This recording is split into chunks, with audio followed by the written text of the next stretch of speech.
Si Tigyona, sabi kagahapon, ihahatid si Asil. Tumawag ako doon dahil naiyak na ang bata! Pupulo! Ako bilang ate mo! Ako nagpupulo! Tapos susuntukin mo pa ako! Eh mo rin ako kanina na mamatay na! Sinabihan mo ako sa lahat ng ginawa kong kabutihan sa'yo! Sa lahat ng ginawa kong suporta sa'yo! Ganyan pa ang ginawa mo sa akin dahil sa puking ng babae na yan!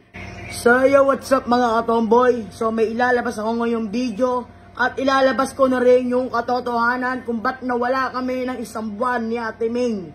No? Dahil to sa asawa ni Junjun, yung kapatid ko na dinala ko sa Abu Dhabi dati. So yan, si Junjun ay binaliwala na ang mga anak. Ito ang anak na sa akin. Ayan, gusto mo ba sa papa mo? Ayaw na sa papa niya kasi nakita ngayong araw na to na nagpunta ako sa bahay nila. Ngayon, bahay ko pala yon. Ako nagpundar nun, ako bumili nun, ako nagpagawa nun. Wala silang ginastos ni isang buhangin doon para mapatayo ang bahay na yon. Pero ayaw nilang umalis. Ayaw ko nang ilabas ang problema na to, pero sumobra na si Maricel Cuno. Ewan ko kung tunay na pangalan niya ay Maricel. Dahil sa salon daw nagtatrabaho, receptionist daw. Ang dami raw pinagtatrabaho, hindi mababa ang tingin ko. Saludo ako sa mga ganong nagtatrabaho. Ayaw ko magsalita. Saludo ako sa mga babaeng nagtatrabaho, nagsasakripisyo gabi-gabi para kumita ng pera. Pero dahil sa ugali nitong Maricel na to, na asawa ng kapatid ko, ipaparinig ko sa inyo itong audio na to.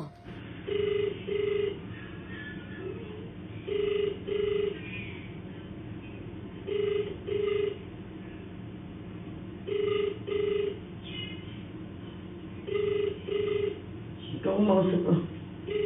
Hindi kami nag-uusap niya. Dali na, ikaw na. Huwag ka mo.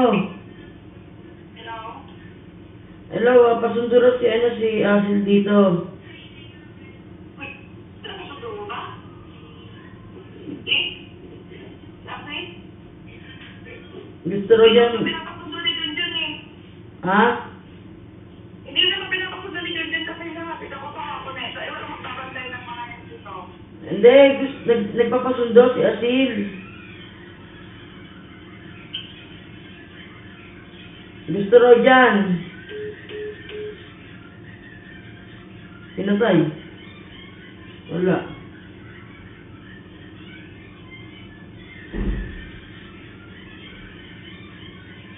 Ayan, maayos akong nakiusap na susunduin tong pamangking ko dahil gustong makasama ang papa niya.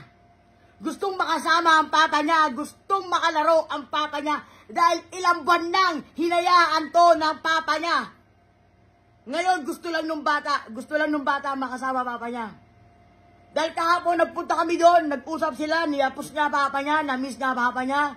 Ngayon, nagpulang pasok, gusto magpasundo ng maaga, tinawagan ko. At yan ang sinagot sa akin. Pinapasundo mo pa si Asil? O wala mag-alagit yun, wala mag-iintindi dito?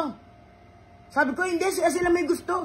Pinatayan ako ng telepono. Matanda ako sa kapatid ko, ha? Tama ba yon, guys? Hindi. Ngayon, sumugod ako sa bahay nila. At yan na yun nangyari. Kotse mo, pinayaran ko! Ilang beses ko hinulog ang kotse mo? Ilang beses ko hinulog ang kotse mo? Papayagan mo ganyan ang anak mo! Ilang beses ko hinulog? Ilang beses na pinala ng tricycle! Pinagkakit ka! Ikaw nagbigay nun, hindi ako! Ang bangka ako, binenta mo! O bakit? Ikaw nagpabenta nun, hindi ako! Oo! Asan ang pera? Sabi mo, si Santamin! O bakit? Benjamin! 60 lang, ako sa barangay! Sabi ko payagan yun! Sabi ko sa inyo! Ikaw, putangin na mo ha! Oo, utay! Yung mga pagantay! Bakit hindi mo susundayin? Pinapasundo ko naman ah! Si Tigyona, sabi kagahapon, ihahatid si Asil. Tumawag ako doon dahil naiyak na ang bata! Umiiyak na anak niya, gusto na magpasundo!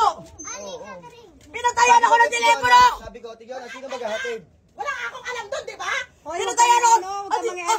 Kaya ka! Putang na yan! Magkapatid na mag-aaway yan. Kaya mo sila magkapatid. Bakit na hindi mo pinatayan ako? Pinatayan ako ng telepono! Nagpapasundo yung anak ko! Nagpapasundo! Nagpapasundo yung pamangkin ko! Iwalay mo na. Sawa ng kapatid ko, binalikan din ako ng pagmumura. Nandun na yung pamangking ko, sinaraduan pa ng pito, hindi pa kinuha ng kapatid ko. Ngayon, yung isang pamangking ko, nangihingi na rin ng gatas at pampers, ayan ang text, ayan ang chat. At ngayon, bakit ko ilalabas din kung bakit kami nagkagulo ni Mengay? Yan dalawa na yan si Junjun at Maricel, napunta dito sa bahay. Sinasabi sa akin, wag ko nang tulungan si Mengay, wag ko na isama sa pagbablog si Mengay, ginagamit lang ako niyan. Yan sinabi na sa akin, hindi ko pinanikinggan. Ang sinabi ko pa, kapatid natin yung Junjun, kailangan din tulungan. Yan ang sinabi ko, may CCTV ako at audio. Ngayon, sinabi nila nung asawa ni Junjun kay Mengay, yung Maricel na yan, sinabi kay Mengay, ako daw ang gumagamit kay Mengay. Ngayon, napaniwala nila si Mengay. Kaya kami walang vlog ni Utol, ni Ate Meng. Kaya kami nawalan ng vlog. Dahil sa babae na yan. Ngayon, Junjun, sinasabi ko sa'yo, ako nakiusap ng ayos sa inyo. Nakiusap ako ng ayos. Ang ayos na pakikipag-usap ko, baka pwedeng sunduin. Ayoko kayong kausapin eh. Ayoko na makialam sa buhay nyo eh. Ngayon, susunduin lang tong asawa, tong anak mo, susunduin lang dahil gusto kang makasama. Papatayan ang asawa mo. Papatayan ang telepono.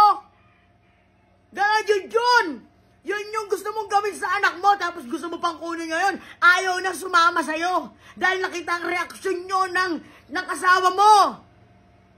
Ayaw ko nang ilabas to eh. Ayaw ko nang ilabas. Pero sumobra na kayo, makarating man to kay Tulfo. Makarating man to kay Tulfo. Tingnan natin. Kung pwede mong irason na wala kang pera na pambili ng gatas ng anak mo at pampers. Na ako ang pupuno. Ako bilang ate mo. Ako nagpupuno. Tapos susuntukin mo pa ako. Susuntukin mo pa ako kanina kung hindi ka lang naawat ni Timeng. Susuntukin mo ako.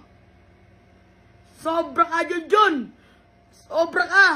Walang kasing laki ng karma ang matatanggap mo dahil bukod sa nanay mo na binastos mo, na sinabi mo mamatay ka na, sinabihin mo rin ako kanina na mamatay na. Sinabihan mo rin ako sa lahat ng ginawa kong kabutihan sa'yo. Sa lahat ng ginawa kong suporta sa'yo. Ganyan pa ang ginawa mo sa akin dahil sa puking ng babae na yan. Ano pinakain sa niya? Ha?